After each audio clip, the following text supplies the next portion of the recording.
ತಾಯಿ ಮಗನ ಕೊಲೆ ಮಾಡಿದ ಆರೋಪಿ ಆತ್ಮಹತ್ಯೆ. ಎಸ್ಪಿ ಅಥಣಿ ತಾಲೂಕಿನ ಕೊಡಗಾನೂರು ಗ್ರಾಮದ ತಾಯಿ ಹಾಗೂ ಮಗನ ಹತ್ಯೆ ಪ್ರಕರಣಕ್ಕೆ ಸಂಬಂಧಿಸಿದಂತೆ ಓರ್ವ ಕೊಲೆ ಆರೋಪಿಯನ್ನು ಅಥಣಿ ಪೊಲೀಸರು ಬಂಧಿಸಿದ್ದು, ಇನ್ನೋರ್ವ ಆತ್ಮಹತ್ಯೆ ಮಾಡಿಕೊಂಡ ಘಟನೆ ನಡೆದಿದೆ ಎಂದು ಎಸ್ಪಿ ಭೀಮಾಶಂಕರ್ ಗುಳೇದ್ ಹೇಳಿದರು. ಗುರುವಾರ ಬೆಳಗಾವಿಯಲ್ಲಿ ಸುದ್ದಿಗಾರರೊಂದಿಗೆ ಮಾತನಾಡಿದ ಅವರು, ಕಳೆದ ಭಾನುವಾರ ಚಂದ್ರವ್ವ ಅಪ್ಪಾರಾಯ್ ಈಚೇರಿ 62 ವರ್ಷದವರು, ವಿಠ್ಠಲ್ ಅಪ್ಪಾರಾಯ್ ಈಚೇರಿ 42 ವರ್ಷದ ಇವರು ಬರಬರವಾಗಿ ಹತ್ಯೆ ಮಾಡಿದ್ದರು ಎಂದರು.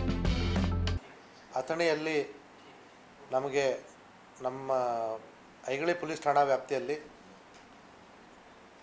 ದುರದೃಷ್ಟಕರ ಘಟನೆ ನಡೆದು ಇಬ್ಬರು ವ್ಯಕ್ತಿಗಳ ಮರಣದ ಪ್ರಕರಣ ಕೊಲೆ ಪ್ರಕರಣ ದಾಖಲಾಗಿತ್ತು.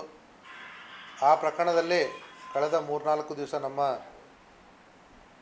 ಐಗಳಿ ಮತ್ತು ಅಥಣಿ ಪೊಲೀಸರು ಛಲಬಿಡದ ತ್ರಿವಿಕ್ರಮ್ನಂತೆ ಯಾವುದೇ ಕುರುಗಳು ಇಲ್ಲದೇ ಇದ್ದರೂ ಕೂಡ ಆರೋಪಿಗಳನ್ನ ಪತ್ತೆ ಮಾಡುವಲ್ಲಿ ಯಶಸ್ವಿಯಾಗಿದ್ದರು. ಹಲವಾರು CCTVಗಳನ್ನ ಪರಿಶೀಲನೆ ಮಾಡಿ ವಿವಿಧ ಆಯಾಮಗಳಲ್ಲಿ ತನಿಖೆ ನಡೆಸಿ, ವೈಜ್ಞಾನಿಕವಾಗಿ ತನಿಖೆ ನಡೆಸಿ ಆರೋಪಿಗಳು ಯಾರು ಅಂತ ಪತ್ತೆ ಮಾಡಿದರು. ಅದರಲ್ಲಿ ಒಬ್ಬ ಆರೋಪಿ ಶೇಗುಣಿಸಿ ಅವನು ಇದ್ದಾನೆ ಅನ್ನೋಂಥದ್ದು ನಮಗೆ ಖಚಿತವಾಗಿ ಕನ್ಫರ್ಮ್ ಆದಾಗ ನಮ್ಮವರು ನಿನ್ನೆ ದಿವಸ ಶೇಗುಣಿಸಿಗೆ ಹೋಗಿ ಅಲ್ಲಿ ಇರ್ತಕ್ಕಂಥ ನಮ್ಮ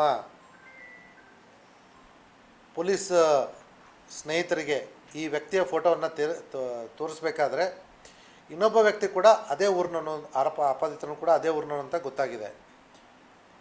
ಆ ಸಂದರ್ಭದಲ್ಲಿ ಒಬ್ಬ ಆಪಾದಿತನ ಮನೆಗೆ ಹೋಗಿ ಪರಿಶೀಲನೆ ಮಾಡಿದಾಗ